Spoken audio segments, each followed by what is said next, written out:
Welcome back to the Nullified Take channel here on YouTube, also streaming live on Reality Realness with 3 S's. I'm your host, Chris, and with me today is Drew. Chantel's going to run a little bit late, but we will see her a little bit later on. I think she's just finishing off another podcast, hardest working woman on YouTube doing these podcasts. But Drew, how are you on your end? I'm doing pretty well. I'm doing pretty well this week and ready to talk about the Challenge USA. Yeah, I'm excited to talk about it with you. We very rarely get to talk one-on-one about it. I kind of came into this podcast like I've got my gloves ready, I've got the mouth guard, and I'm ready for it because I know we're going to go back and forth on the Ben, Sarah, and Tyson thing here. And I kind of came in here knowing that you and Chantel will think the same way. So I'm going to maybe have to be the counter person there, but I could be wrong.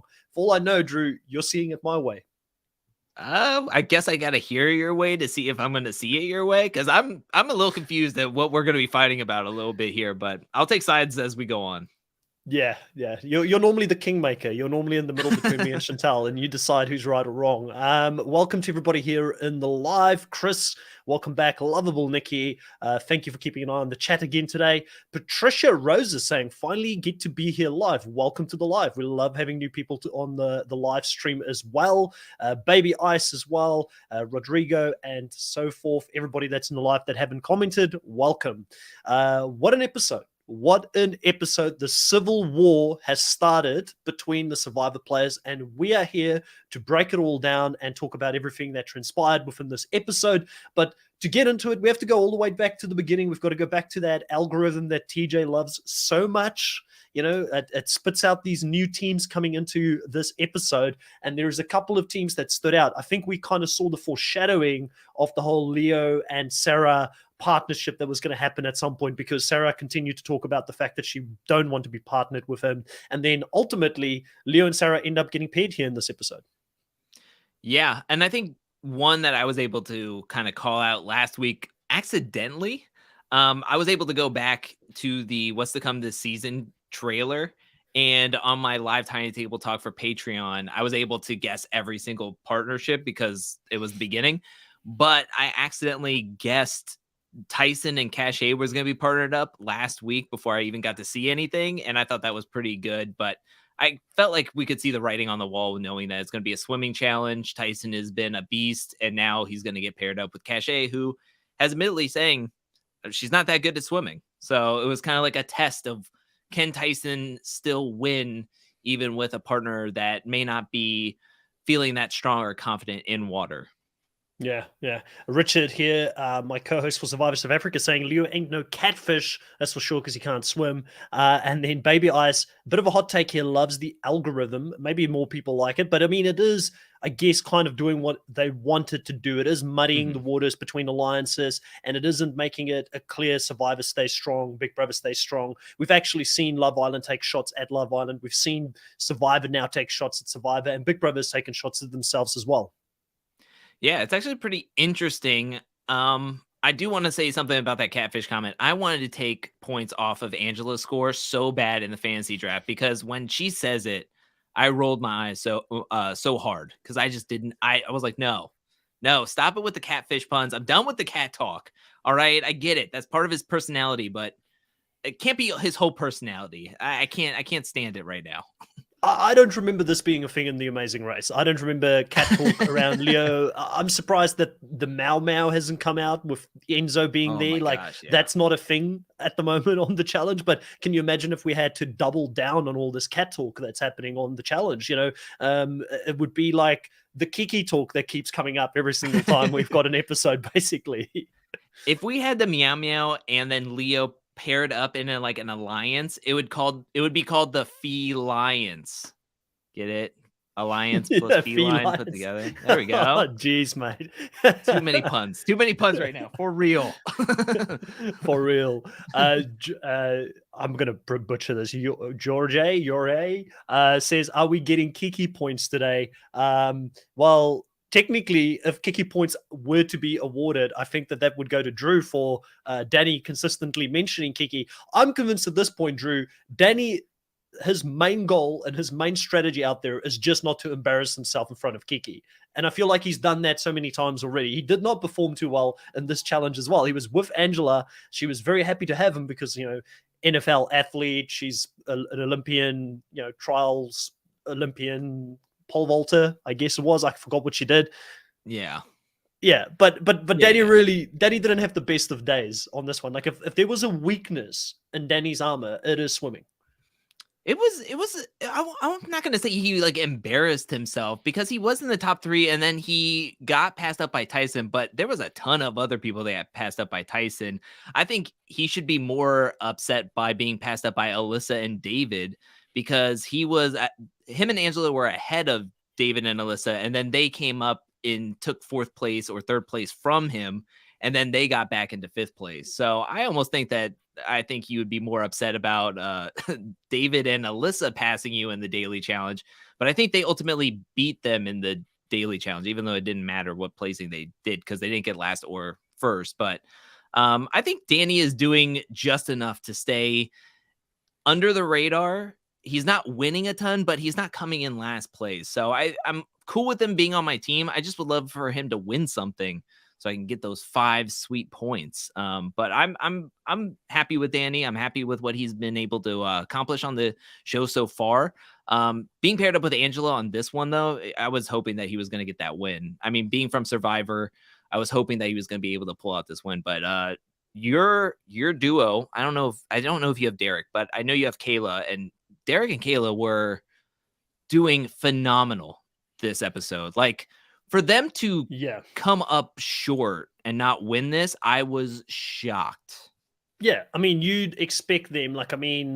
It was a layup by the end of it because they beasted the physical part, which I think was a shock to everyone out there. Nobody realized how good of a swimmers both Kayla and Derek was going to be. But then the one thing that they're supposed to dominate at is puzzles and putting things together. Mm-hmm. But Kayla brought up a very good point when she said that sometimes when you've got a method in doing something and someone else have got their own method, it's that whole 1 + 3 = 4, but 2 + 2 also equals 4. There's different ways to get there, but sometimes you can be counterproductive and actually work against your teammate.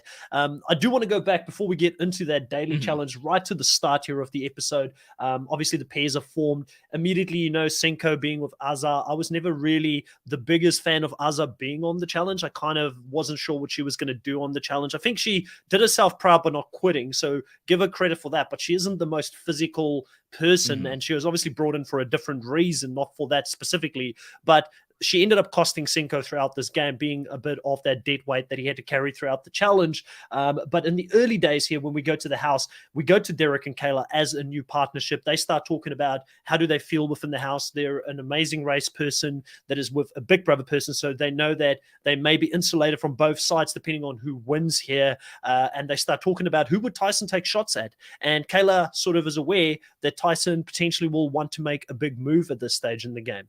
So great observation.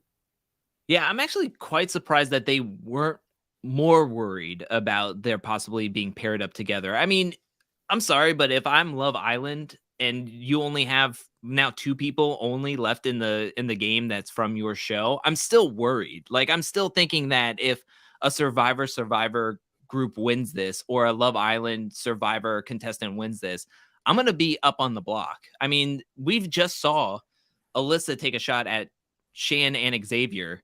there's no saying that because you're Big Brother's just going to automatically have your back from here on out. So I was actually quite surprised when they were like, we just don't have to get last place and we'll be fine. Cause I was like, there's more chances of you going into the elimination than you possibly could think, I feel. So I thought that was pretty interesting.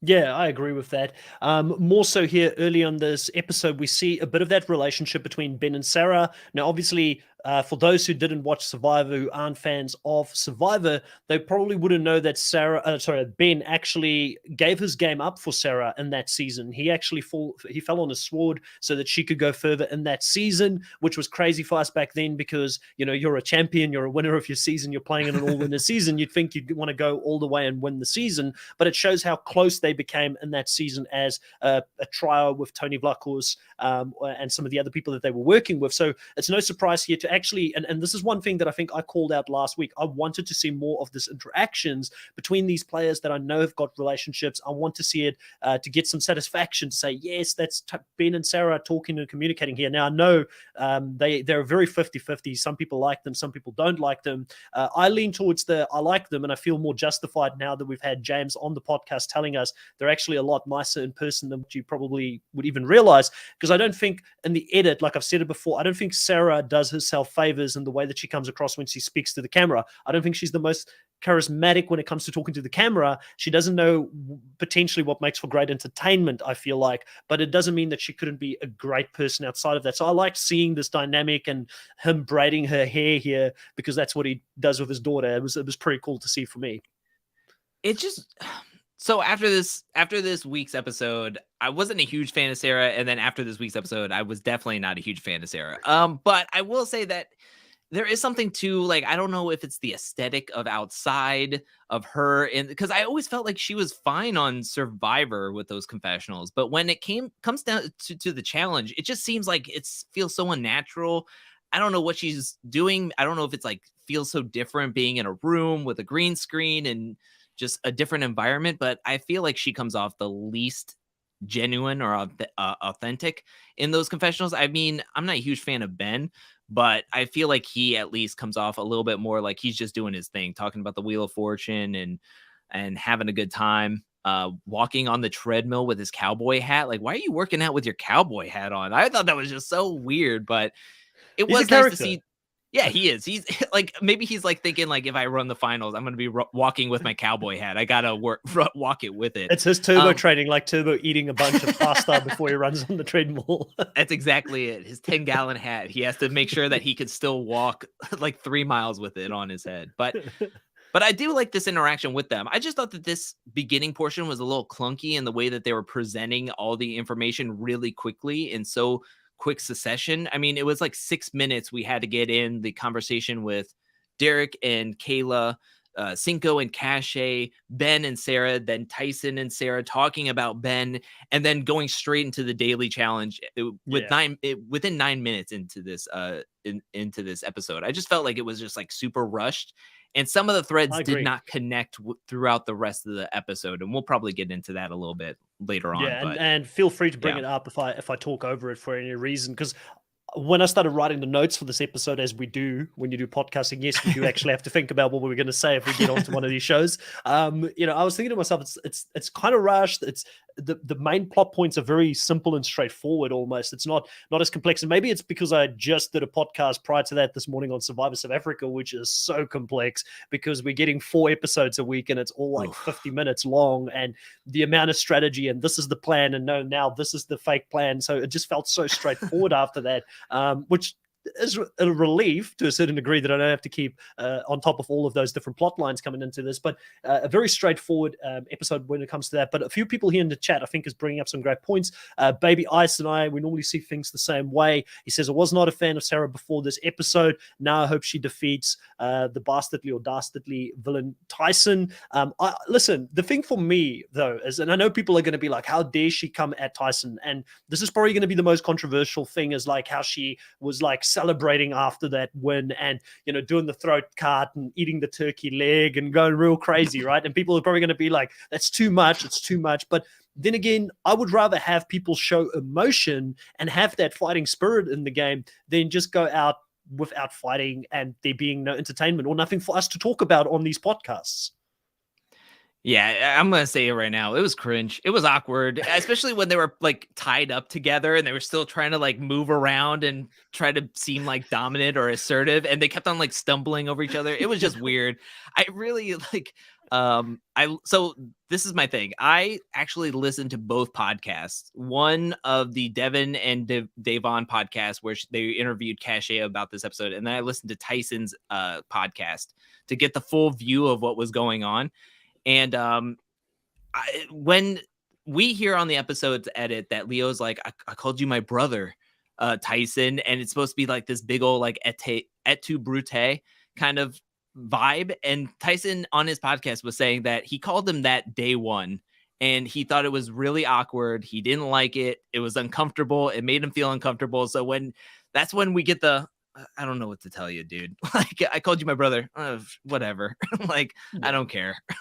It's yeah, you're right. I mean, Richard here, obviously another big Survivor fan, saying his money is on Queen Sarah and loves Sarah, but the post-win reaction was cringe. That's me. I mean, I can admit it. I am definitely biased towards Survivor in general because that's the show that I'm supporting coming into this. But I admit, like, it wasn't great. I admit there's some flaws in how she comes across when she does confessionals, where she's kind of robotic, or I don't remember her being bad at confessionals in Survivor, similar to what you said. So it's weird to see it as different, and I don't know what it is, but I think what made it even more cringe and more weird was Tyson's non-reaction. Like, I mean, he's just there like, what are these people doing? I've never been this angry at anything in my life, you know? Yeah. And Tyson is just like the perfect yin to the yang of what Sarah and Leo brought in intensity. And Leo's one for me was like, you know, there's no hate on Leo. I saw someone earlier ask, why do people hate Leo? We don't hate him as a person. I think he's probably a nice guy, but the cat stuff is a little bit much. He's not being portrayed in the most positive way. And then him taking this so personal, like you were my big brother in the game. I mean, you've known this guy for like, what, 2 weeks, a week? You know, why are you so burned? I understand why Sarah has burned, because they've played games before. Yes, she did betray him, but she thought that there was going to be a mutual respect based on that Survivor ties that they had coming into the game. So I can understand. I'm not saying that she's fully justified, but I can understand that more. But with Leo, I don't understand why he's so offended by this at all. Yeah, I don't. Well, then again, he's coming from a show and a game where you just perform. You do the task, you perform, and we're seeing him in like just joking around. Like when he jumped in. Well, I don't know if he jumped. He didn't jump in the water. He kind of like slowly lowered himself into the water at one point. And he had that part in the daily challenge where he said, TJ, I love you. No, TJ, I hate you. Why would you do this to us? And then you can see Sarah just being like, what are you doing? Shut up. Like, let's do this thing. And I guess that's what Cache was saying on the podcast, on the Challenge Official podcast, about how Leo just didn't seem like he was taking anything super seriously. So that's why a lot of people did not want to be partnered up with him, and was cool for him to go into the elimination and hopefully wanting to get him eliminated. But she did say that we do have something to look forward to, because she said that there was a fire lit under Leo after this elimination win. And I think this has put his head on straight, made him want to focus in this game, knowing like, okay, well, there's actually people playing this game. They actually see me as wanting to take me out. They're not seeing me as a real threat. And I got 4th and 3rd place on 3 times in the Amazing Race. I want to prove everybody that I'm here to play and I'm a worthy competitor. And she said that we have something to look out for with Leo moving forward in this game. And I'm actually very excited, not just because he's on my fantasy team, but because we have another competitor kind of kicking it into gear. We want to see people come into play. And I'm actually looking forward to seeing what he can do moving forward if his head is actually in this game, because his performance has not been there at all. Yeah, it's like Dolores says here. So far. Yeah, Dolores brings it up. She says, because Leo isn't taking the challenge serious, or that is how he's being perceived in the game. That's why some of that hate is there. That's why they want to throw him in. And then one of the funniest things for me this whole episode is Sarah actually digging her own grave by telling everybody he is so bad and he was terrible to like work with. And then everybody's like, oh, okay, we'll take notes of that. And when the time comes, we'll throw him down there, because like Cash said, if she's paired up with Leo in a swimming challenge, that's an automatic elimination ticket for her or arena ticket for her, and she wants to prevent that. So, Sarah is a great social player, but I don't think she's fully worked out the nuances of the challenge. The challenge is a different game compared to Survivor, where one person could be the person that throws you down there, which is what happened here. You could be good with 80% of the house, but guess what? If Cash wants to take a shot at you or Tyson wants to take a shot at you, they're going to do it. And I think that she just didn't think that through 100%, because you kind of don't want to paint an unnecessary target on a partner that you've already had. You've gone through the worst. You've done this whole daily challenge with him. You don't have to have him back in your team maybe for a couple of rounds, because that's done and dusted. Now this is someone else's problem. Stay quiet about it. Yeah, and especially, like, do you think that there was some bit of, like, I don't know, confidence or arrogance on that part of her gameplay? Because she did have a confessional, which was the, like, guarantee foreshadowing point where she was like, "Oh, so Tyson has won. It's Survivor strong. I'm not going in. I know I'm not going to go in." So do you think that there was some arrogance or confidence in, like, "Oh, Tyson's good, and now I'm just going to do what I want to do and bash my partner before we even get to the elimination"? Like, we still have a whole big step going into the elimination. You could be possibly going in. And I mean, if everybody is telling Tyson, who is not afraid to throw anybody into the elimination, I mean, if everybody's coming up to him being like, "Hey, can you throw in Leo? We don't want to be partnered up with Leo. Like, do whatever you can." And then he knows that Sarah and Ben are possibly talking behind his back. So it's like, yeah, I'll do it. If everybody is going to have my back after this, if this blows up in my face, I'm cool with it, kind of thing. Yeah, I do think you're bringing up a good point. There was an element of overconfidence from her, and I think that, if you're in her position, why wouldn't you feel confident? She just had that conversation with Tyson prior to the daily, where they talked about how Survivor was going to stick strong. Tyson did bring up a concern about Ben and said, "Hey, is Ben coming for me?" So it sounds like the Tyson Ben thing is more of a worry than Sarah and Tyson necessarily at this point. And she says, "Hey, I can control Ben. I can keep him away from you. Let's steamroll this game. This is a new game. Let's not worry about the previous game." And I think that Sarah also banked on the fact that she is one of the most physical women out there. So she thought, hey, Tyson wouldn't want to get rid of me because I could still be his partner in the future. And why would he want to get rid of a strong potential partner on the female side? So I think that gave her maybe a false sense of confidence as well going into this. I also wanted to bring up here Baby Ice in the live saying the challenge needs rivalries, and this looks like it'll be a good one. And I agree with that because, Drew, we watch the challenge season in and season out, and a lot of what's happening in the main show now for me starts to feel a bit manufactured. Like, most of these people have become friends and they're not true rivals. They'll ham it up for the camera, but there is something when it comes to raw, authentic, these people really do not like each other's guts. And I think that what's happening here between Tyson, Ben, and Sarah, it's either going to play out on the Challenge USA season 2 if we get another season, if Tyson's happy to come back, because I think Sarah and Ben, I feel like they would probably do it unless they're really busy in their lives. This could be really good in a future season for like a Rivals season. I don't know if they will go over to the main show, because I did hear something this week where Shannon from this season was asked to play in 38, but she declined because the compensation to go out there was less than what the CBS players get when they go and play. Did you hear about that? I did not hear about that. Yeah. Wow. So apparently that's why she said no. Oh, okay. Well, that's very, very interesting. Also, speaking of the rivals, going back to Tyson's podcast, he has a lot to say about both Ben and Sarah on that podcast. He is not holding anything back. Like, he just says whatever he wants. I mean, he's going to get the clicks if he does, but it's very spicy what he says about Ben and Sarah. So I highly recommend it. He goes on a long time, and his co-host, I can't remember her name, but she does a spot on Sarah impression on that podcast. Like, absolutely, like, smashes it. I loved it, and it was really, really good. It was a really good listen. I'm gonna probably listen in on his podcast from here on out because it was really I need to as well. The guy is made for TV, made for podcasting, made for whatever. Like, put Tyson on every single show that you can possibly put him on. I mean, who could not love the just dry sense of humor that he has, and just how he approaches these games. I really love it. I do want to bring up a couple of comments here from George. He said that I can pronounce it as George, so I will do so in the future.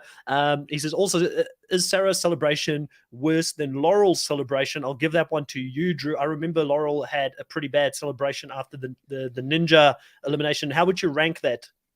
I mean, I think you have to say Laurel's is worse because she ended up going home. At least Sarah got to stay in the game and is going to go on to play. I think that Laurel's is a lot cringier because she went all out on Ninja and then come to find out she lost. So, and she didn't get to come back into the game. So I think it's clearly Laurel lost that one. Yeah, Christina believes they're equal, but I agree with you. Actually, I think it's probably I think it's worse because Laurel actually went home. But George also says here, Drew, you should do a video about cringy celebrations after an elimination win. Is that something that potentially is in the works?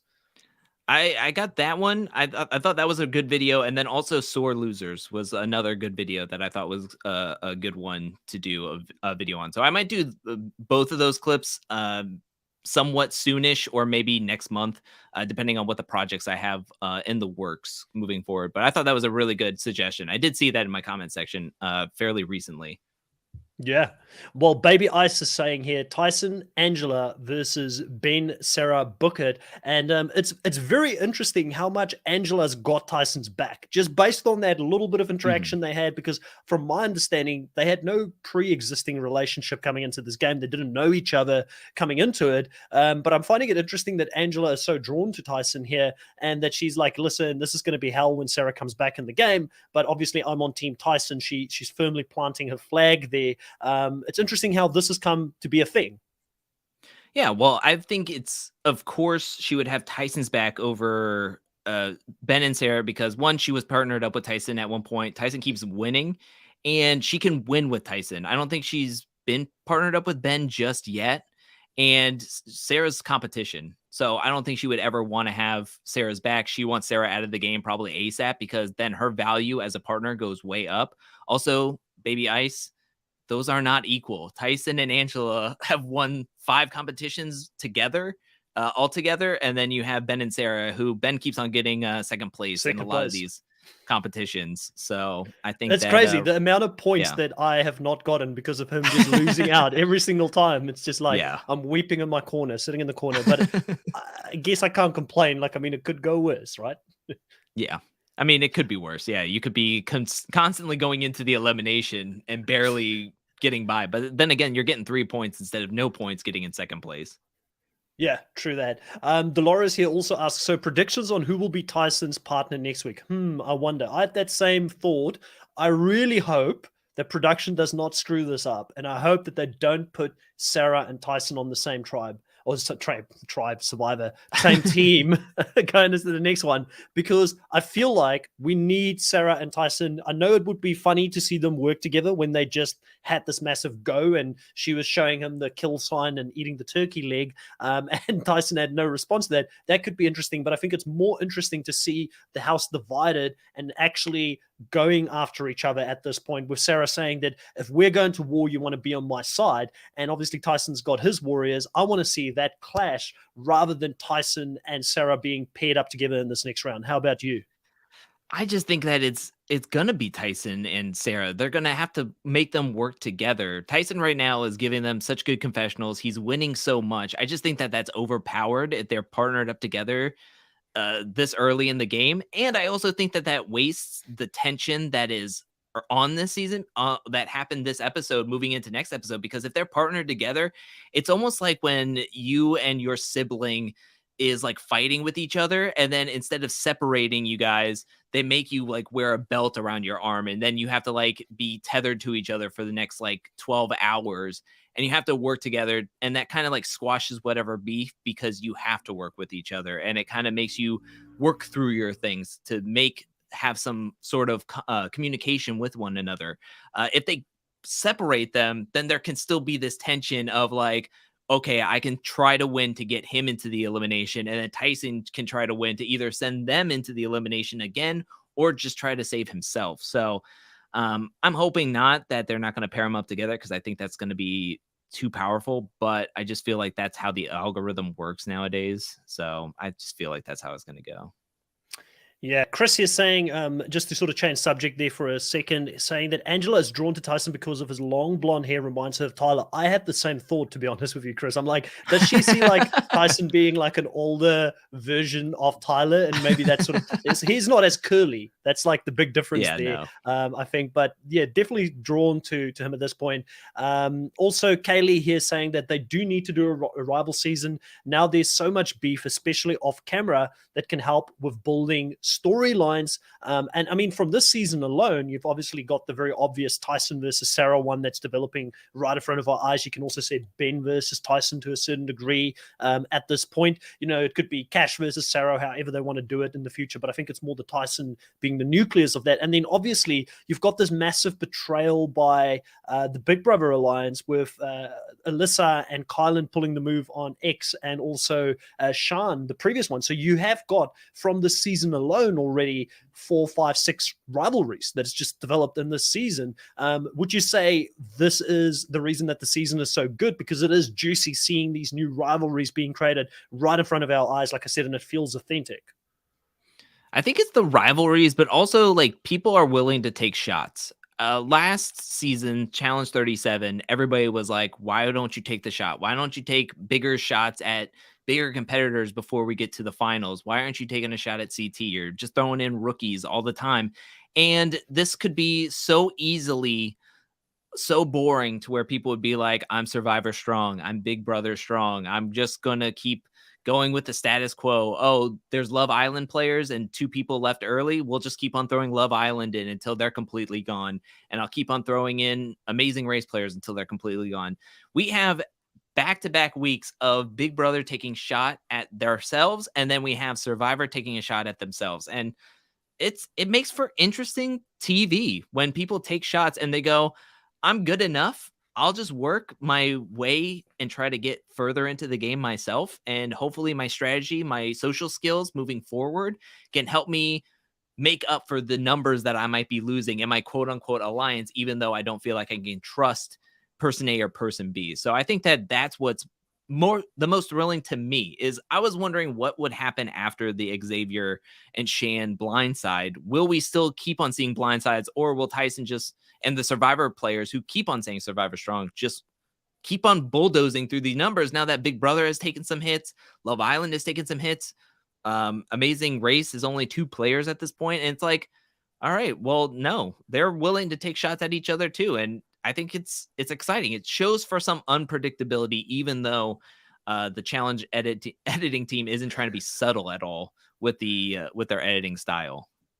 No, but I don't necessarily mind being included in how a vote comes together and how it plays out. Like, I'm actually okay with that. It doesn't bother me too much because we are kind of in on the vote. You know, I've always said I don't like being blindsided by the outcome of it necessarily myself. Mm-hmm. They did leave a little bit of who will they put in? Will it be Ben? Will it be Sarah? You know, before they actually did it. And then obviously the explanation came for why ultimately Sarah was the one who went in, because the only thing that kept Ben safe here this round was the fact that Justine was paired with him. And obviously Justine and Cash, they're mates, and they wouldn't want to see the other one go in there. And I thought that Cash played it as well as she could with Tyson, who's a very dominant personality. And she obviously got her way, and Tyson was happy enough to compromise. Yeah. Also on Tyson's podcast, he mentioned that he never really wanted to throw in Justine, in saying that because Justine was eligible for the finals, once somebody was eligible for the finals, Tyson wanted to work with that person because, one, they're more apt to win than, say, somebody else who hasn't won already. And second of all, if he starts going after players who are eligible to run the finals, that gives the green light to everybody that, hey, we can start throwing in anybody, including the guy who has the most money in the house. So he really didn't want to send in Justine and Ben.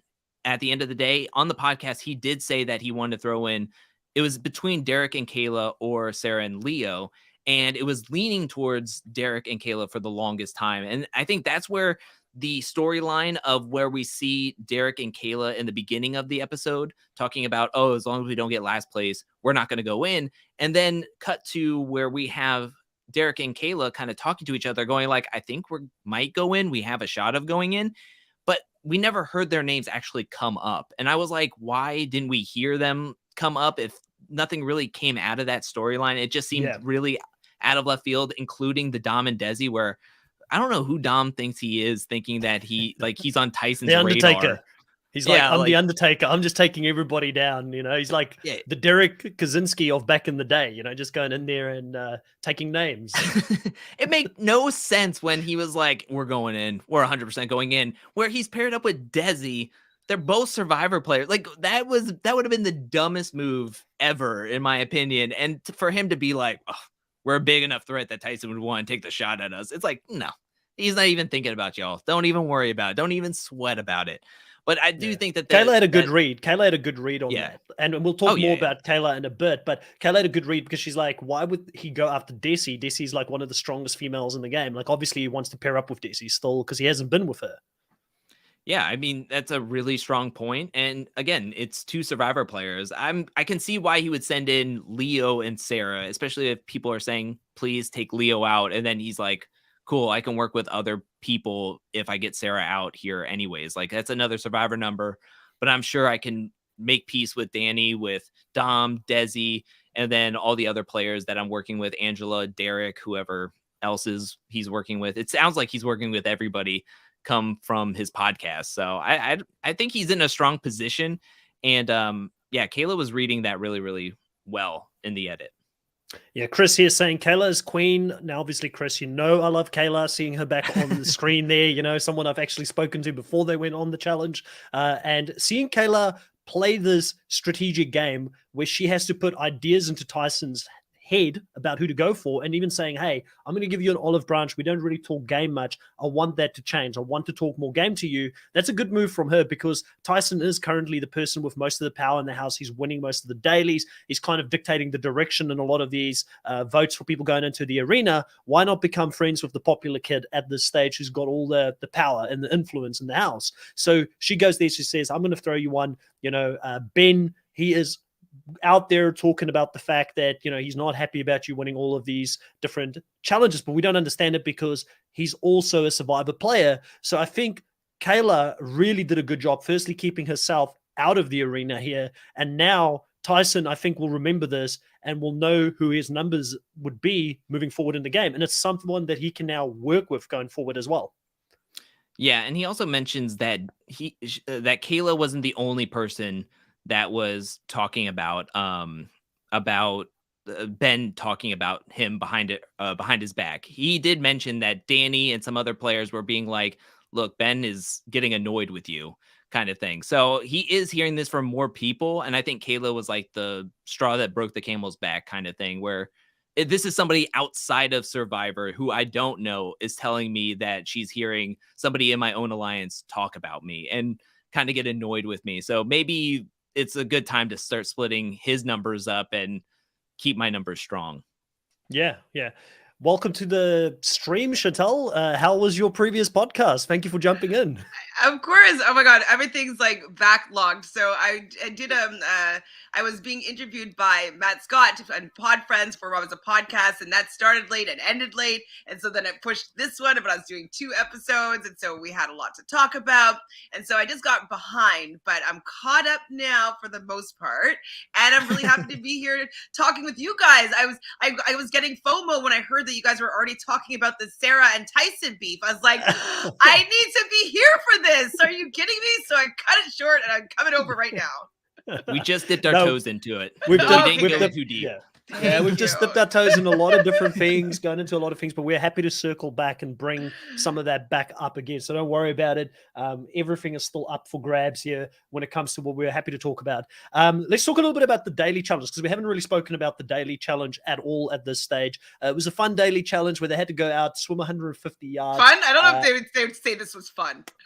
I think it was fun for us as viewers to see them being tortured out there and absolutely gassed, and to see who was good at swimming and who was getting found out on the swimming part of this challenge. But in any case, seeing this for me was very entertaining to watch, because they had to go out 150 yards to the first point where they got their numbers from the buoys, and then they had to swim another 75 yards, which is crazy amounts of swimming here, to go and get their combination from a barrel, get their puzzle pieces, and then swim that back. And they had to do it in 2 heats. And an absolutely crazy performance, Chantal, here from Tyson, because he had Cash on his back and she was not, like she said, she's just living life right now because she can't swim, and she won a swimming challenge based on how good of a competitor Tyson is at these challenges.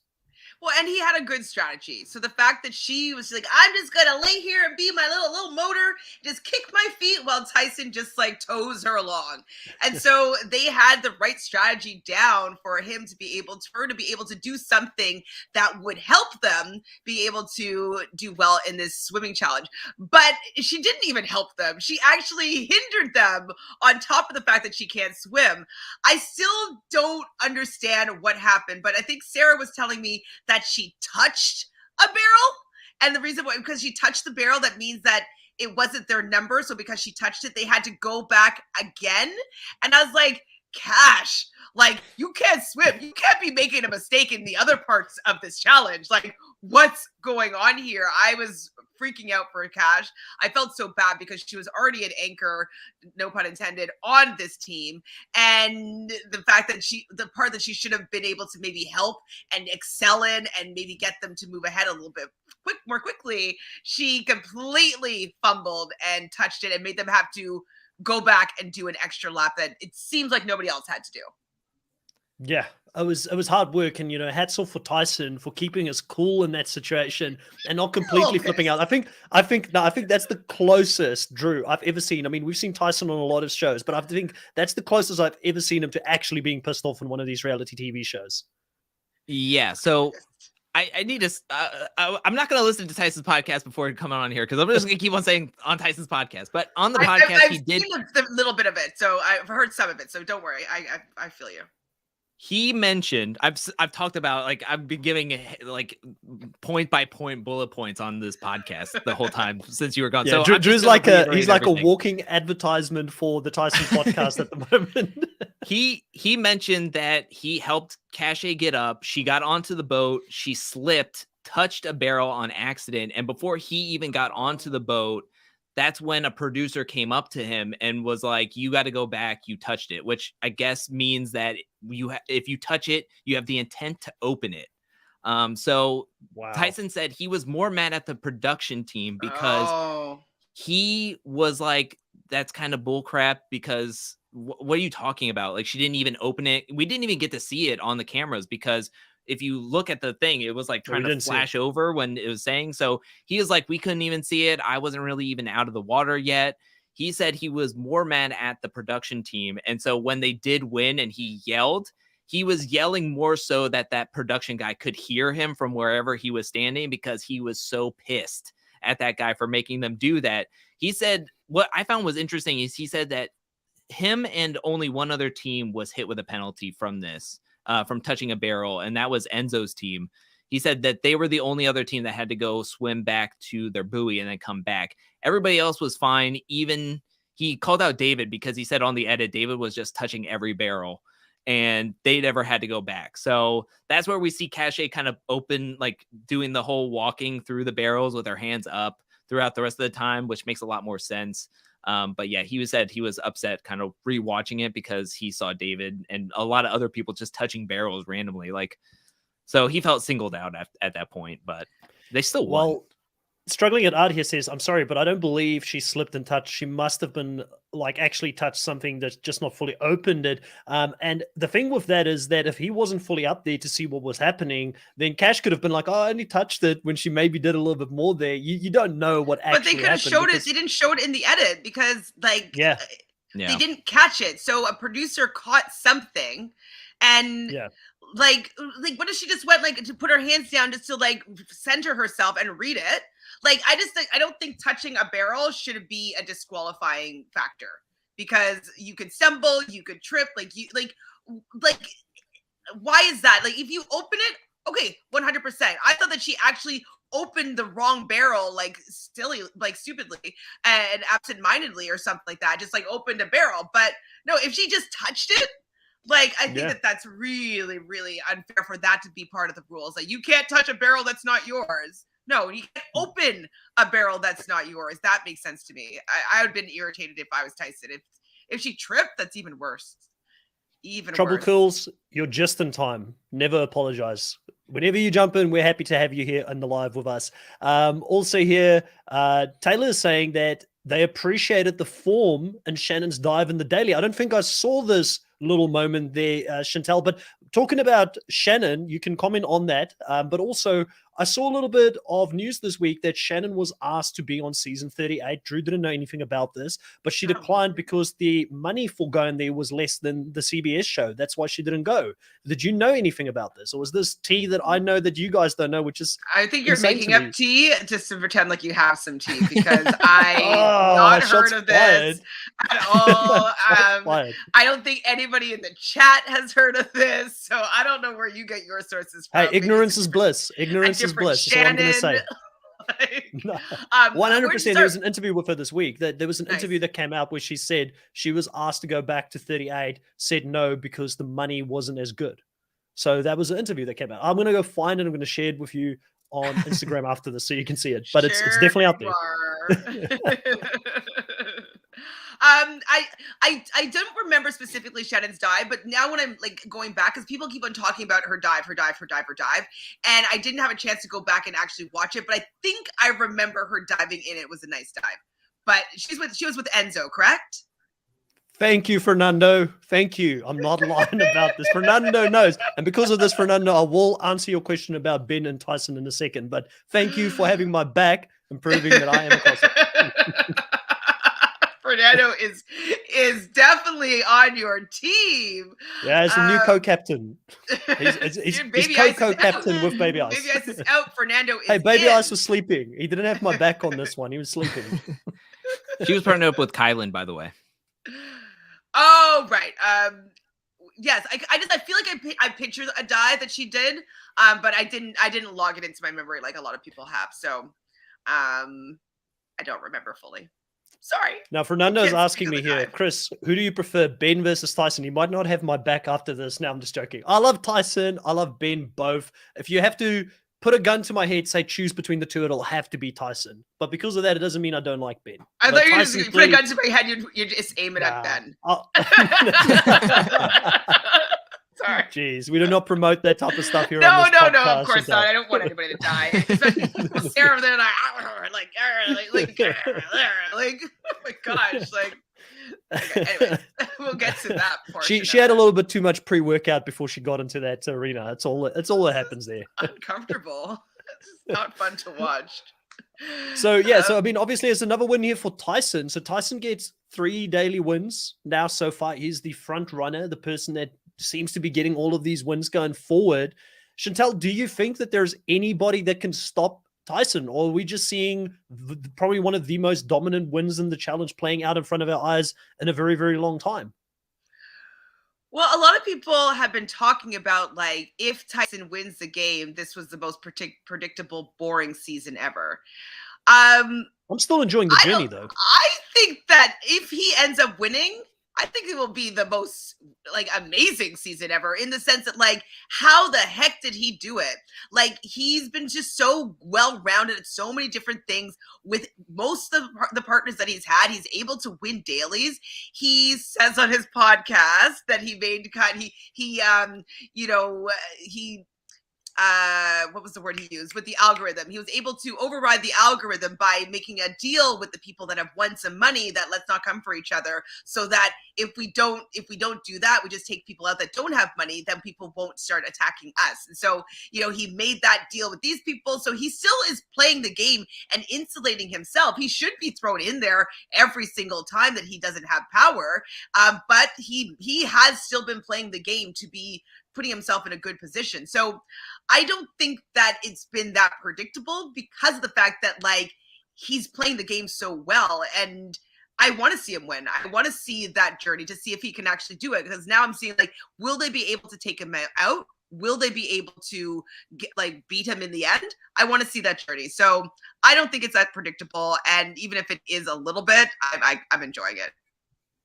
Yeah, I don't think it's predictable. I would think it's like well earned, especially if he wins like 2 or 3 more daily challenges and is able to win. I mean, him and Kylan are the only 2 guys eligible for TJ's final right now, and we're 5 episodes in. 5 episodes and only 2 guys have Jeez. won daily challenges. That's insane.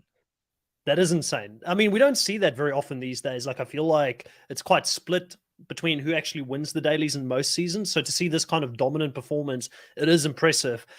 Troubled Cools here says, have you guys seen all the Tyson versus OG tweets that are out there? And I've got to be honest, like, I've tried to stay off Twitter when it comes to the challenge because, geez, man, like, spoilers are everywhere on Twitter when it comes to the challenge. You gotta try your best not to run into one of those things out there. Are you aware, Chantal or Drew, about these tweets that Tyson are having? Is he having shots at the OGs? Wait, Drew, you talked about them last week, didn't you? I've talked about these tweets. I forget. I think we brought them up. I know Mark said hold my beer when Tyson said something about, like, if I were to go toe to toe against the OGs, that they might have more strength on him, but he could outlast them, especially with his endurance. And then Wes got involved in the conversation as well, like with Tyson. Wes changed his bio on Twitter saying he's the best pickleball player in the world when Tyson has I am pickleball in his bio.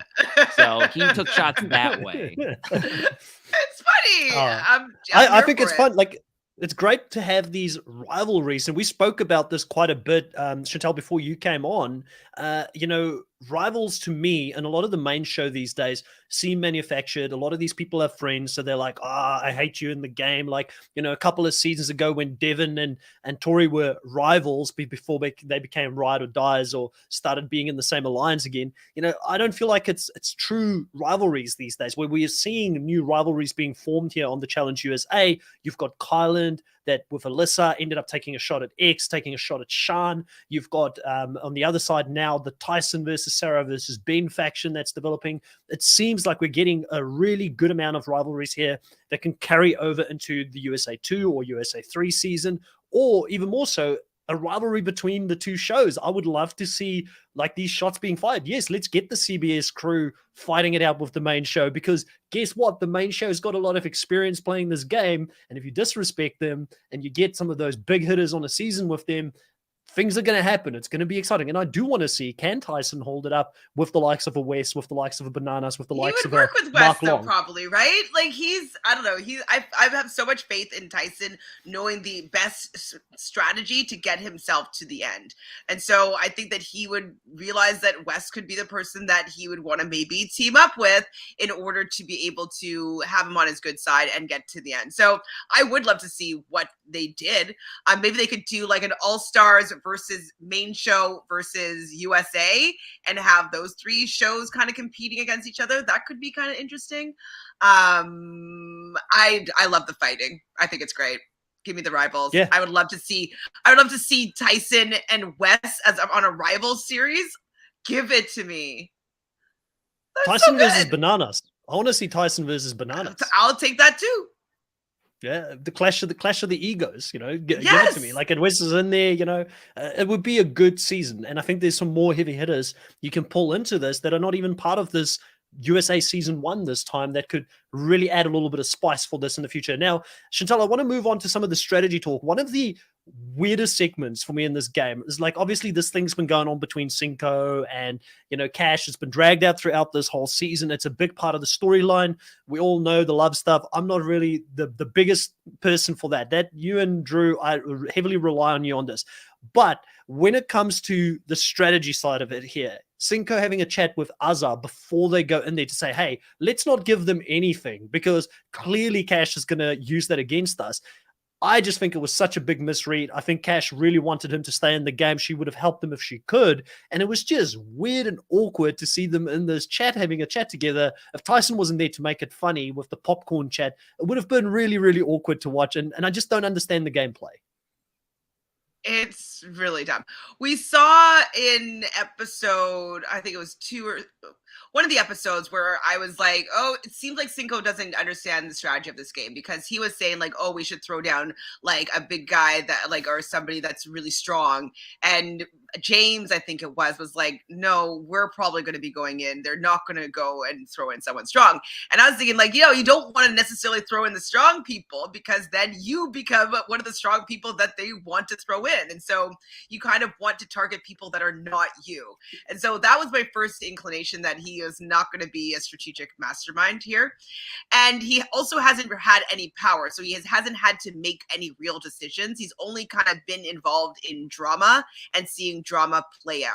So when he's having this conversation with Azza, we also know, yes, she understands strategy, and she's watched a lot of these shows, so she's watched a lot of Big Brother, so she understands the strategic elements of the game, but she doesn't understand how to put herself into a good position in the game, or she would rather just say yes and do what this guy says, as opposed to carving out her own strategy or putting her own opinion forward. So no matter what, she wasn't going to give any pushback to be like, hey, no, that's dumb. Like, let's decide our future here. Like, let's have a say in our fate. And if we don't want to give Cash any sort of ammunition, hey, let's maybe say somebody else that would maybe lead them to another way. Like, they could be still strategic about getting what they want. And so I definitely thought it was a missed opportunity, for the fact that in order for her to use it against you, you have to be in the house, or it doesn't matter, right? Like, it doesn't actually matter. Exactly. So I'm thinking that they must have just thought that the two choices that they were going to do most likely were going to be Alyssa and David, or Kayla and Derek. Those were the choices that maybe they just thought that those are who they're most likely going to be going against. So we'll just let them decide between those two, because we don't want to ruffle any feathers and we don't want Cash to have any ammunition. But they also didn't realize that if they don't say who they want or they don't want, that then they won't get either necessarily. That also opens up for them to be like, oh, well, you don't want either of those, you don't care who you want, well, then we'll do who we want, which is what they said. They're like, oh, do you know who that leaves it open to? Everyone. And so I think it was a complete missed opportunity for whatever petty drama. Like, I was like, what are you even talking about? Like, how is she going to use this against you? Like, she wants you in the villa, and you, sorry, ego, but you're going to have to grovel to her to get what you want in order to stay. And so his ego got in the way, realizing, yes, he might be a fan of the challenge, but he's kind of in like the popcorn muscle category of not really knowing the strategic side of it. And yeah, I don't think he's actually long for this world, even though he really wants to be on the challenge, because this was a floppity flop bad. Yeah. Do you think there's any hope for him if he was to come back, Chantal, that he could change his game? Or is this just Cinco 101? He would look at this season and say, I've learned absolutely nothing coming into a future season. Do you endorse a return for Cinco? He can come back, but he needs to have a partner, like, depending on what the series is going to be about. But if he had a partner that was strong strategically and strong physically, so he can get some power and understand, like, learn how to use the power that he has and use strategy, I think that maybe he has a shot, because I don't think he's a dumb guy, but I think that he doesn't understand the strategy of these games because he came from a love show. And so I'll give him a second shot, but I would want him to be working with someone that is strategic. So Cache mentioned on the official podcast, the Challenge official podcast, that they had not been speaking with each other for a couple of days at that point. They were at that point where they were like tired of each other and they hated each other. So I think that plays a factor into why he didn't want to say anything. Also, Cache mentioned that the week that Tiffany was being sent into the elimination, that Cinco actually wanted to volunteer to be sent into the elimination against James and Kayla, because he wanted to go in there. He wanted to prove something. He also wanted to save Tiffany, and Cache kind of like put her foot down saying, no, that's not going to happen. This is your dream. Don't put yourself in an unnecessary risk type of thing. So once Tiffany had left, then they stopped talking to each other. She said that there was like this like stuff of he felt manipulated by her, that he felt like they could have won in that elimination, and now he's out Tiffany, he's out a player in this game, and so he didn't want, say like he goes into the elimination, he comes out and he comes back into the game, now whatever he says could be used against him, but he has to come back into the game first. Well, but he's thinking that he's trying to think 2 steps ahead of, like, if I do come back into the game, she can use it against me when they're going to do whatever they're going to do anyways. And even Tyson says on the podcast that they could have said whatever names, we're going to make the final decision. So they could have said us whatever. He also said that Cinco and him had a conversation after deliberation, and Cinco told him personally who he would want to go up against. So he took that into consideration, but ultimately he did whatever he was going to do no matter what. So I don't think it was a dumb wheeling move. and dealing here. You know what I mean? But Being I don't like, think- hey. But I don't think it was a dumb move. I think there was some intent to it, but there was a point where Cache did say that she really wanted him in this game. Like, push comes to shove, she still cared for him. She knew that this was big for him. He just took it a different way at that point, and there was a lot of mixed signals, I think. And it was the whole thing about this episode was it's complicated. Let's just throw that in there. Like that beginning scene of them talking in the gym, it could have just been labeled it's complicated, and then we could have been off onto the daily challenge. That's how I felt like it could have been read at that point. So I don't hate it, but I do think that he could have sent out a name and it wouldn't have mattered anyways. But I fully endorse Cinco coming back. He could politic, he can have fun, do his thing, hookups, and then maybe smash somebody in a hall brawl named Fessy. So I'm cool with seeing him on the main season of the challenge. Without cash or with cash? Because there's someone that said that he'll probably be in an X's season if that happened. I feel like to get a fun Cinco, we need to see him without cash, because then he's really going to let loose. I think that he was probably even like Cash felt like he was flirting too much and he was doing too much, but I feel like he probably did hold himself back as much as he could with her being around. If she's not there, I think that he will be politicking a lot more compared to what we even saw this season. I mean, I'm cool with an X's season. I want to see another X's season at some point. Like, that would be great to see. Let's go back to an X's 2, 3, 2, 3. Yeah, 3. It was a 3, not 4. Let's do X's 3. Why haven't we gotten into that yet? So I would like to see that happen. Well, so like, I don't care if cash comes in, but let's have fun. So what's been floating the IG webs is seeing all the people that people have dated. So it has Fessy and it has like, I don't know, like 16 women that he's dated since Haley. And so there would be a lot of Fessy just keeps winning, doesn't he? But they did Fessy, they did Nani, and I forgot who the other person that they did, like all the people that they've been dating on the show. I saw Ashley. Is it Ashley? Okay, I don't remember who, yeah. But I mean, maybe they're trying to gear up, like be like, hey, producers, there's a lot of X's floating around there. Like, and if you could put some people that have crossover X's, that could be really good and messy. Come on, producers. So I would take an X's season with Cash and Cinco, except Cash can't swim. And so I would want them to be still a strong duo. If they were coming back on a Nexus season, I don't want them to be angry at each other and suck. Like, I want them to be good. So I don't know. Chris is calling it out, Chantel, for bringing up the F word here on the podcast. You know, Chantel secretly loves him. She just doesn't want to admit it. I love the fact that he's a Libra. I love Libras. So that's there we go. All right, well, going on into this episode here, we're going to see after Kayla does some really good work shifting a target away from her. I don't know if you wanted to comment on that if you were on the podcast when we started talking about that, but I thought Kayla had a really good episode in how she strategized, got close to Tyson, showed Tyson, hey, I could be a number for you here. So, you know, who do you want to work with? You want to work with the people that are in power. We see that every single season. I think it's a little bit of her experience of maybe being a challenge fan where you see some of these players like your Bananas, your West, your CTs, those players that normally have the power in the game. You want to work with them if you want to go deep in the game. And she found her niche here, or she found her spot where she could add value to Tyson's game. And I think Tyson will not forget this. So I was very impressed by her keeping herself off the block and also throwing Ben and Sarah under the bus in this episode. I love anybody using in conversations that they had or what they know about somebody to their advantage. Like, I don't like necessarily spreading things just to spread them and to create drama and chaos in that way. But like, it's intentional that she's like, I'm going to give this piece of information to this person because I want to start having a gaming relationship with this person because I see that he's often in power and I was just with them, but we didn't end up winning the challenge. So I didn't get an opportunity to strategize with him and start to gain that strategic relationship with him. So I thought it was amazing.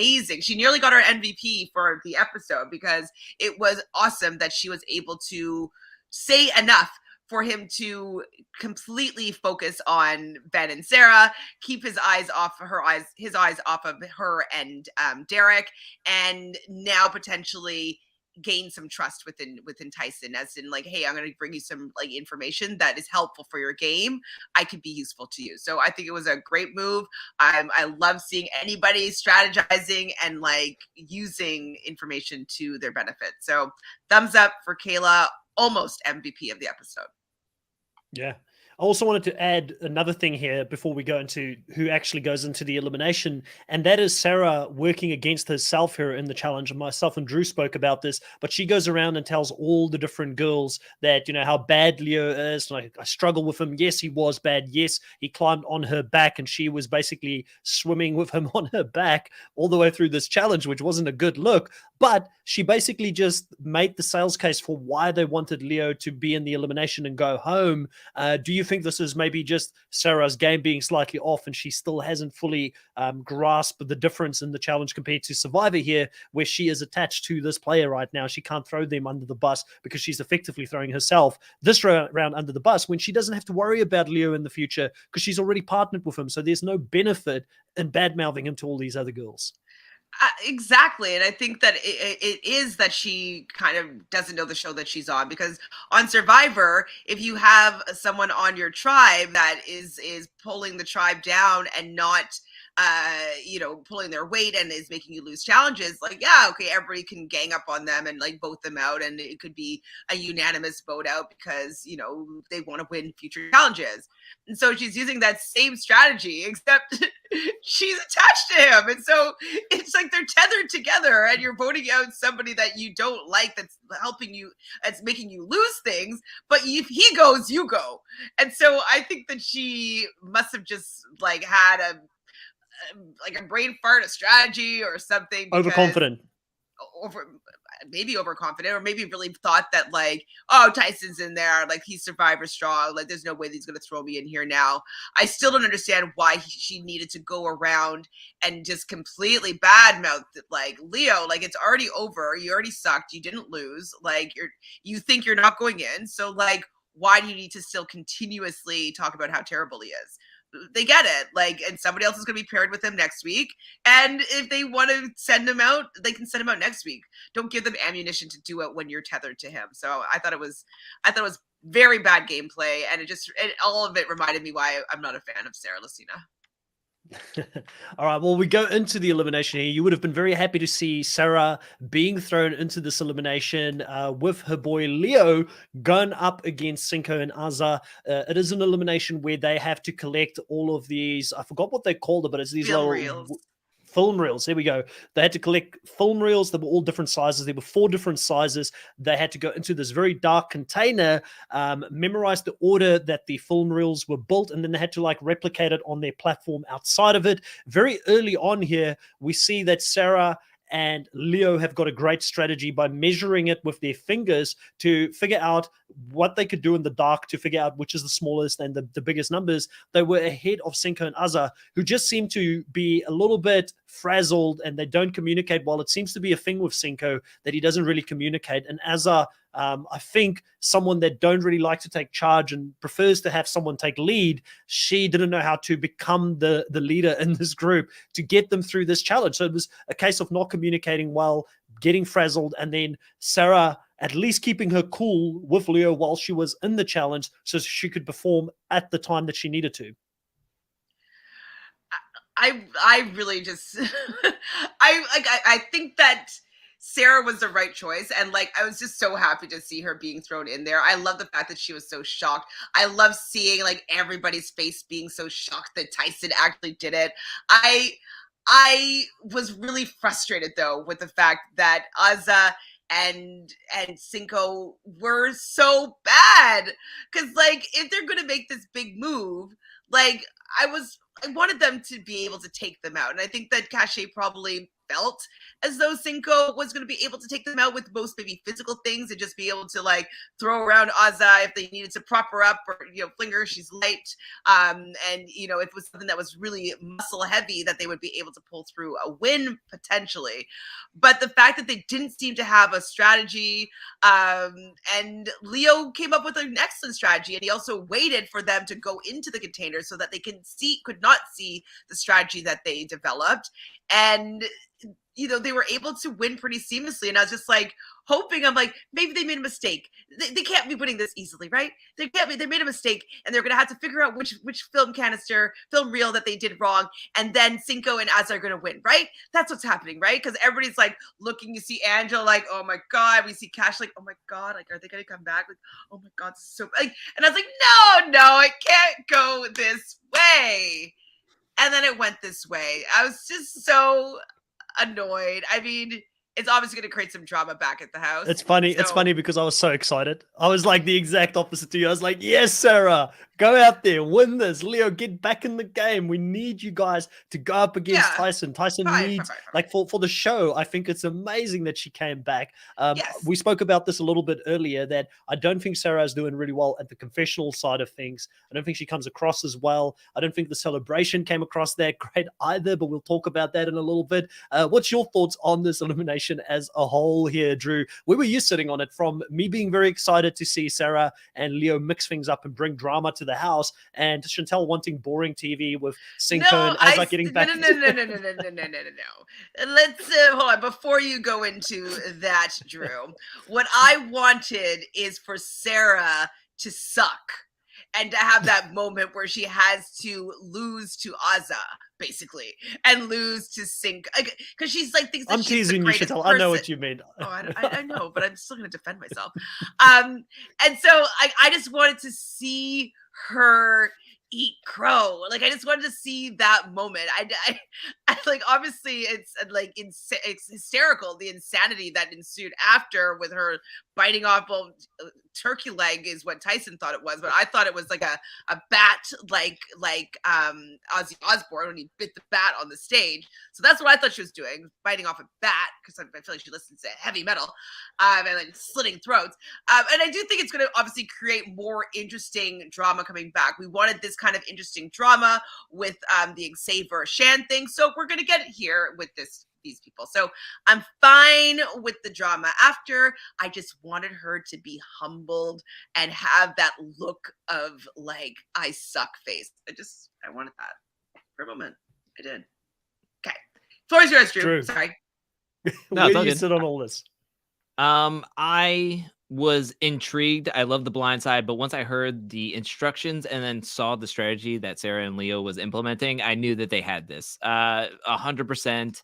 I don't think you can go into an elimination with better strategy. Like, it just seemed like they knew what the elimination was going to be. They already had it pinpointed, like they had all the names of the eliminations and was like, okay, when it comes to this one, this is the strategy we're going to use, type of thing. Cause it just seemed like they were so calm, cool, and collected. They took their time. They weren't even worrying. They weren't rushing.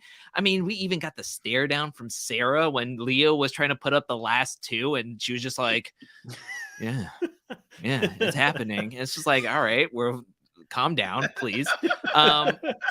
It just stunk because I really liked Cinco. I wanted to see him go further into the game and see what he could do.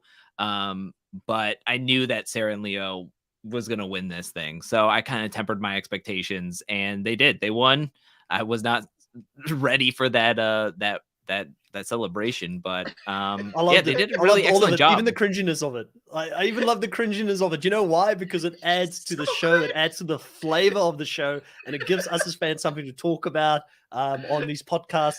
Danita here has got a really interesting comment. She says, I kind of wish that this episode was on the MTV because apparently Sarah's celebration and the post-elimination bus ride home was spicy. We have loved to see all of that. We would have loved to have seen all of that. So we may have missed out on that, but hopefully we get a little bit of that in the house next time as well, because I feel like the gloves are off now. It is the Survivor Civil War that is starting right now, Chantel, and we know Survivor players do not play around when they backstab and blindside people. So I feel like this game is going to go up a couple of points on the Richter scale when they get back to the house now moving forward. And I love seeing that.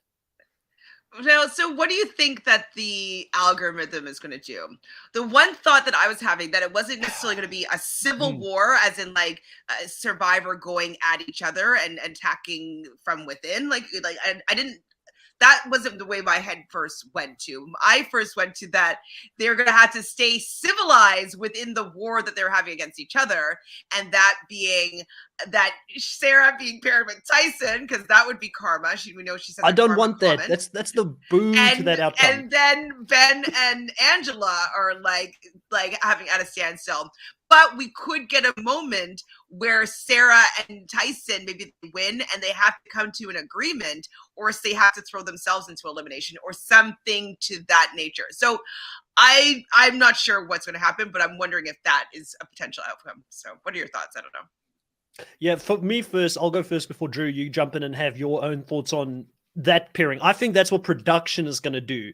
Do I want to see Sarah and Tyson be together immediately after this? No, I want them to go head on against each other. Production might want that to happen because Tyson's been such a superstar and he could be in a very dangerous spot right now due to the move he just pulled off that didn't fully pay out for him. So I think that we could see that configuration, but that's the most boring outcome for me personally. Yes, there will be some fun because they have to find a way to work together, but let's see these two juggernauts go head to head right now, because I don't think Sarah is going to be afraid to throw Tyson in and to go for him directly because he just came at her directly. And I don't think Sarah's going to sit back and just take this lightly. She said that she felt disrespected by him doing that. And I think that she said, you know, if you go to war, you want to be on my side, not Tyson's side. She threw a lot of shade. Some of them were interesting, you know, saying Tyson played 4 times and only won once. She's played 3 times, only won once. It's not that big of a difference, Sarah. And nobody enjoys her, like, other than Chris. I do a little bit. Chris is like her only fan, and like, and not onlyfans.com, like her only fan. And everybody loves Tyson. Like, who is she going to get on her side? Like she doesn't have anybody other than Ben that is super supporting her at this point, right? Like, who does she have? Maybe Desi? I don't know. I think Desi would go with like other people where the numbers were. Unless Sarah has power, I just don't see her being able to take a shot at Tyson.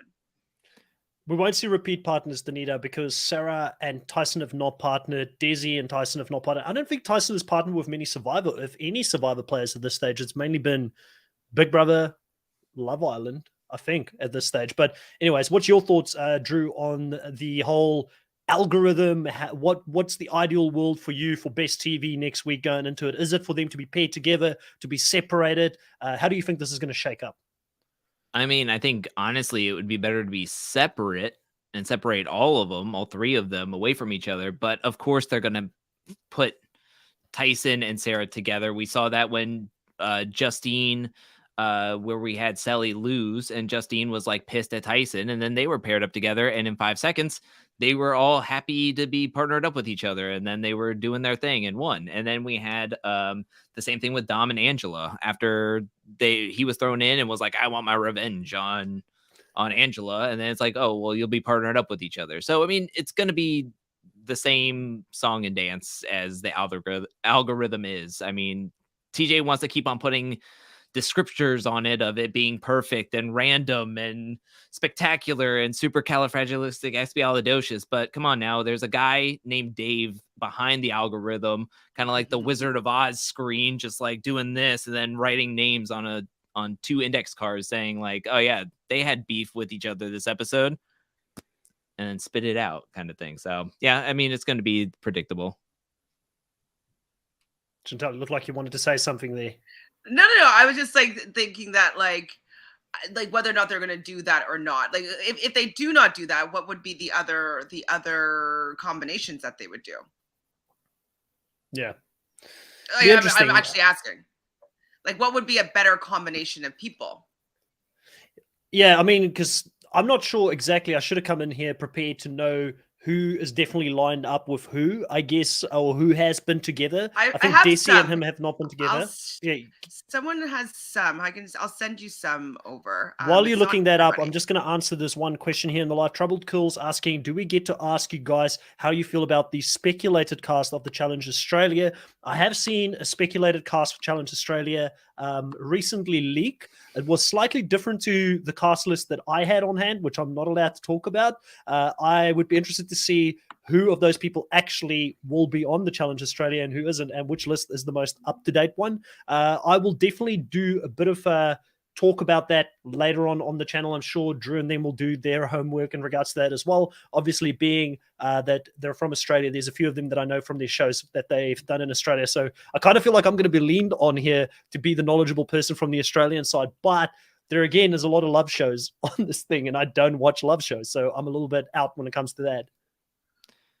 Yeah, Oh. I've dabbled a little bit into who is like a part of the supposed cast list, but right now they say they only departed on July 31st, so it's very, very new. They're still in quarantine, and right now I think there's 14 women on the list that is being put out there and 10 men only, and somebody already got dropped. So I'm waiting until we see some form of an elimination or an indication that the game has started before I do any major research into anything, because I'm not going to be researching 30 something people and then to find out 15 of them are false or just rumored out there from some random podcast or whatever. So we'll see. I'm going to make a video on it, just waiting for some hard facts.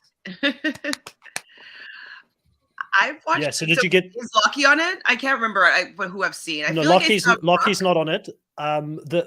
So I don't know how much I can talk about. But yeah, there's a few Survivor players that I can confirm that I've seen. I mean, there's not many Survivor players, so it's kind of pretty obvious. I'm pretty sure Brooke's on it. I'm pretty sure that John is on it as well. But the guy is John with the mullet, long hair, yeah, the mullet, yeah. So he's on it. I'm pretty sure those two are on it. The person that I saw somewhere, and I don't know if this made it to the speculated cast that people were saying is on it, is Luke Toki. If that is the case, I'm shocked because my understanding was that Luke Toki wasn't on it. But I could be wrong about that. Maybe they did add him.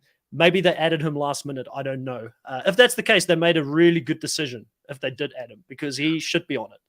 Oh, I did hear Tim. I saw Sam here in the chat saying Tim. I heard Tim was going to be on. Yeah, he's a late addition. So he wasn't in the original list, but he, after this latest Big Brother VIP in Australia, he was such a big hit again. Obviously, he was in Big Brother Canada as well. You probably remember him from back then. But he was such a big hit again on Australian Survivor. I watched strategy most of this season. I haven't seen the whole thing, but I've kind of heard the outcome. So he was definitely a star of the season that I've seen. I've seen half of it. What is that? What is this? The Troubled Curls reply to Sam saying that he was dropped along with Tully. Oh, right. Tully. Tim? No. Yeah.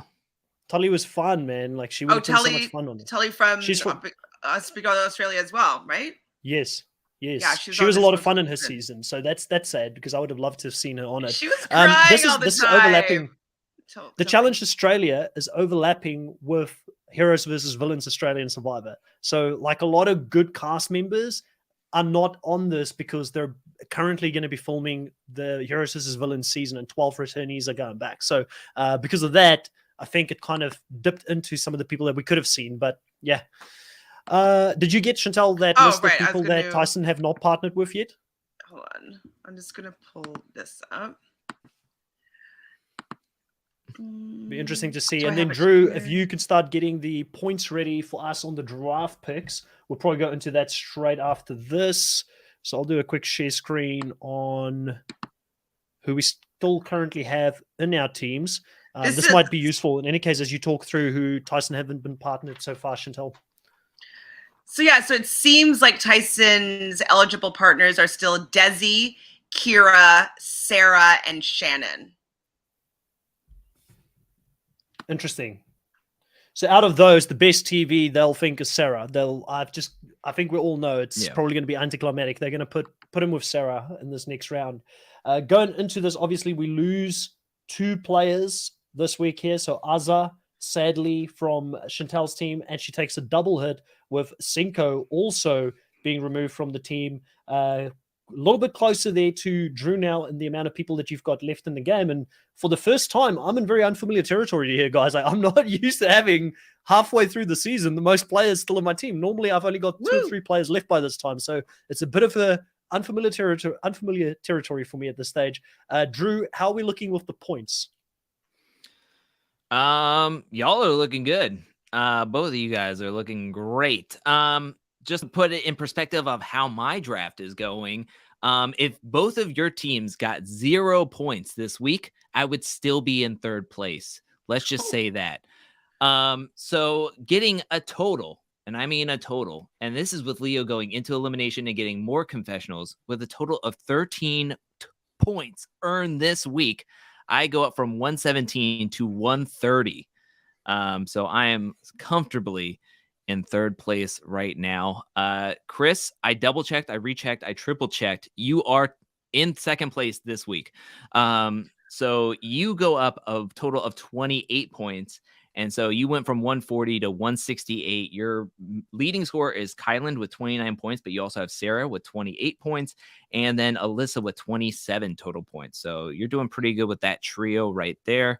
And Chantel, you are number 1 yet again, going up a total of 46 points. You go from 136 to 182. Wow. And it's because Tyson, you're getting like double points every time Tyson wins. You have their partner, you have his partner. So did you have the list, Chantel? Be truthful with us. Not here. Alyssa, not Alyssa, but she didn't win with Tyson. You're no. Did you have the list? Did you have the list on the placement? And who was in, like? Do you know more than us? This is what I'm asking. No, I don't. I wish I did, but no, I don't. I didn't.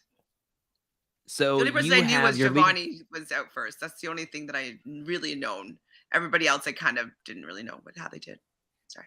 Your leading scorer, of course, is Tyson with 44 points, and then Cache is your 2nd leading scorer with 37 points. So 182, 168, and 130, and that is the news. All right.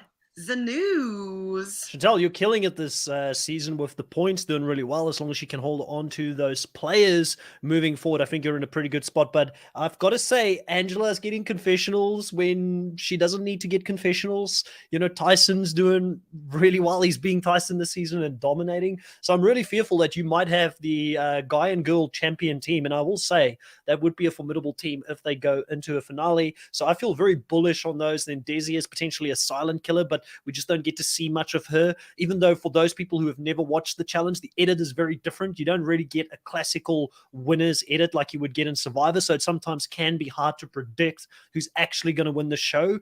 And then for my team, you know, I am still feeling pretty comfortable with Kylan being a silent killer, really performing well, obviously getting all those points for me at this stage. And then I think Sarah is going to be tough to take out. And now that there is a fire underneath Sarah, we're going to see her come out to play to win this thing and go hard. So those are the 2 players for me on my team that I'm heavily relying on at this stage. Drew, how do you feel about your team currently and your prospects? You seemed quite down coming into this thing, but you're still getting Kiki points. Every single episode, you get those Kiki points.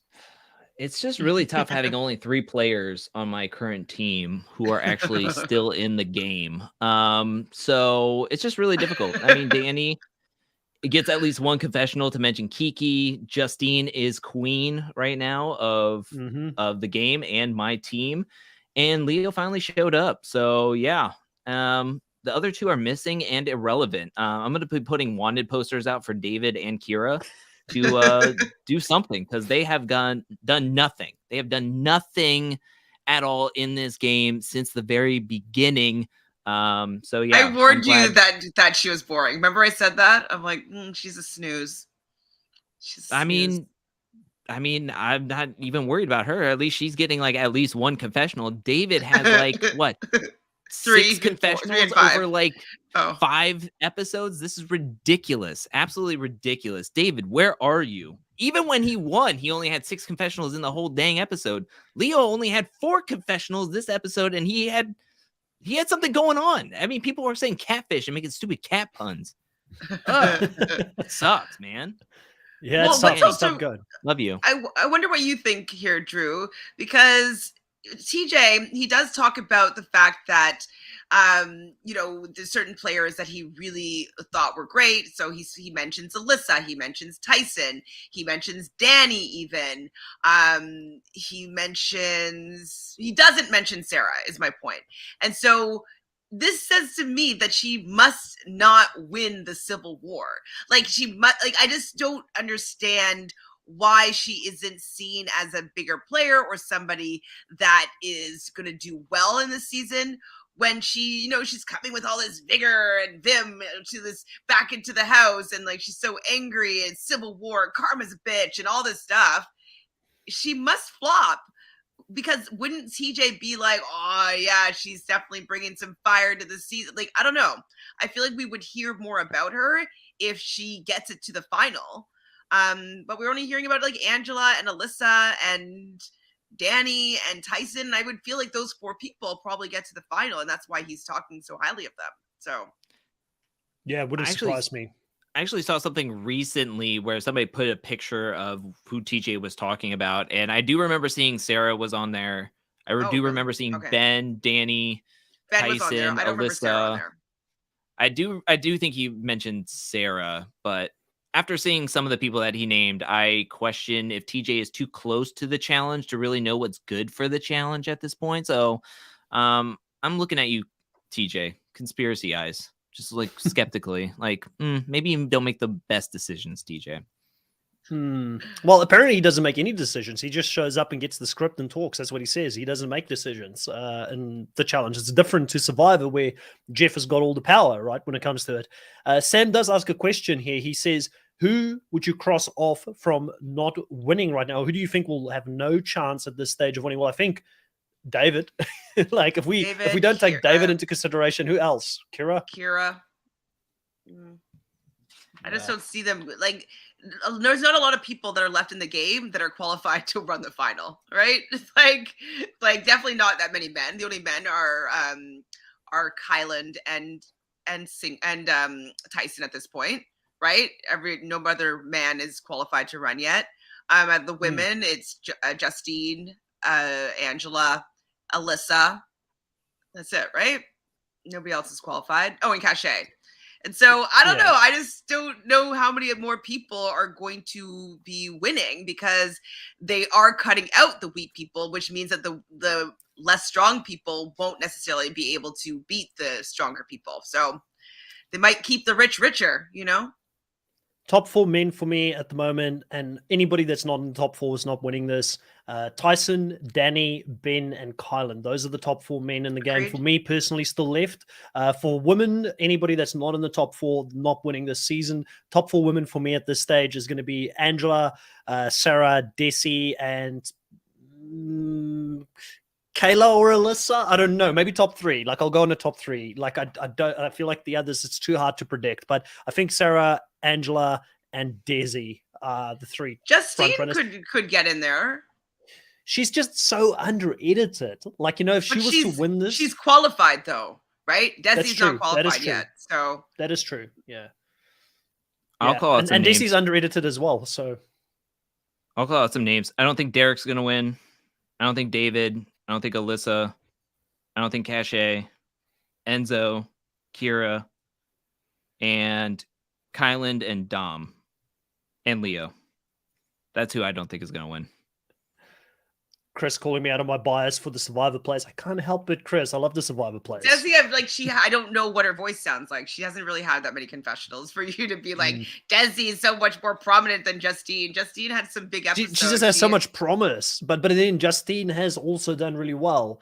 She's actually proven herself promise-wise. I would love for Cash to win. Based on the edit, I'd love for Cash to win. I mean, can you imagine Cash winning this whole thing saying, I'm just living my best life. I can't swim, but I won the challenge?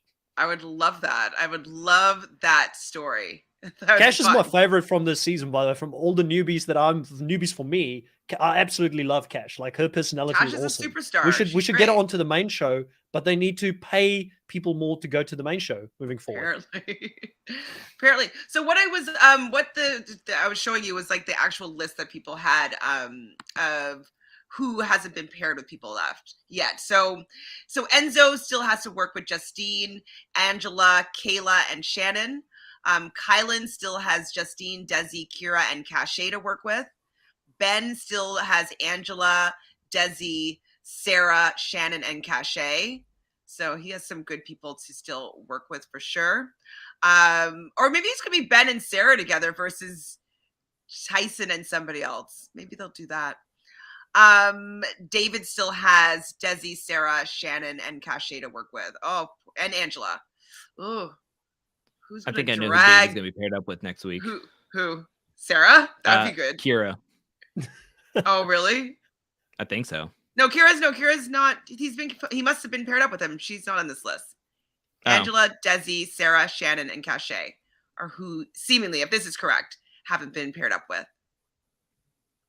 So David and Sarah would be kind of funny because like she's so hates being with people that aren't as amazing as she is. Yeah, you just want Sarah to be gone yesterday at this point. So you're like, just throw her in there with anybody that's going to be an anchor at this stage in the game. Who else? They didn't have everybody, but Justine's eligible people are Kylan, Danny, Derek, and Enzo. So 2 pretty decent partners she still has left to go with. Sarah still could be partnered with Tyson, Danny, Ben, Dom, or David. So Tyson's the most interesting, right? It would be. I know you're saying it's boring, I mean, if you look at it that way, it would be. Who's left? Like who she has left to be partnered with, unless they put her with Ben. I think that would be more boring because then they both could be out if they wanted that. So I think that wouldn't necessarily be great. If Sarah and Danny are together and then they win, that could be interesting. But who would Tyson be with? Tyson and Desi? That could be interesting. Danny is interesting. Just while you bring that up, Danny was interesting this episode because he was having real close one-on-one chats with both Sarah and Tyson. And he looked buddy-buddy with both of them. So I'm kind of wondering where he sits on this whole thing with Tyson and Sarah going after each other, because Tyson kind of gave him a heads up that this was going to be his move and he was going to go after Sarah. And he did not give Sarah the heads up either. So where's he in this whole thing? I feel like he's Team Tyson for the fact that he says that's how we do it in Survivor. If we can't come for you, we go for your right-hand man or something to that extent. And so that to me says that he respects what Tyson's doing and he doesn't mind it. He's not going to give any pushback there. So to me, it seems like he was more Team Tyson and it was okay with the snipe. Maybe he doesn't like Ben. Maybe he doesn't like Sarah. Maybe he doesn't like both of them. But it seemed like he was siding with Tyson for wanting to take out Ben's right-hand man. I will say, if Danny loses this thing, if he makes it to the final somehow, I mentioned this to Drew earlier today, like we found a weakness in his armor. Like he can't swim well. Like he's not a bad, like he's not, I mean, he probably swim better than me, but he can't swim well. You know what I mean? Like he was really being found out on this challenge, I think, when that part came on, when you look at the other top men that we just mentioned. So I think that could be a potentially an Achilles heel for him going into the finale. Place, which isn't bad. Yeah, it's decent, but I think the people who beat them were like Tyson. Tyson got there last, but Tyson only got there last because, or like 7th or something, because of cash. But he's probably a better swimmer than Danny. I think Ben was ahead of him. Where did Kylan finish? Hold on, I'll tell you the order. Because Ben was third. Ben was third, right? Yeah. I'm pretty sure he was third. I'm a Ben watch until I follow that cowboy hat everywhere because he's supposed to be getting because he needs to get me points. He's in my team, so I follow him. You know, I'm like, where's Ben in this challenge? I mean, he's not the worst, but like the fact. What did he do this episode to upset you, Chantel? Tell me. This is your time to let us know how bad he was this episode. Just supporting Sarah, like anybody that supports Sarah, I'm just like, how dare he be a good friend? Bad choices. Why are you like that person? No. Not my type of person to support. Okay, so Tyson obviously and Cash were first. Kayla and Derek were second. Ben and Justine were third. Angela and Danny were fourth. So I think that Danny's competitive enough to be able to swim. I still really like though the fact that Angela pulls him out of the water. That is so funny, man. She's a beast, and he's like, you know, Danny's main thing at this point in the show is not to embarrass Kiki, and he feels like he's constantly embarrassing her on the show. I'm loving it. I'm absolutely loving it. Kiki needs bloodlines. Yeah, bring it in. All right, guys, I think we're all out of discussion points here for episode 5 of the Challenge USA. It has been another solid episode. I don't think it was the episode of the season. I really like to see the fractures happening and Survivor potentially splitting up in a civil war. I'm hoping # bring civil war into this challenge house for next week. But it's been great talking to both Chantal and Drew here about it. Thank you to everybody that was in the live here today with us, that commented, asked questions. We love hearing from you. If you agree or disagree with us, it's all fun and love on this side here. And we'll catch you guys next time. Bye.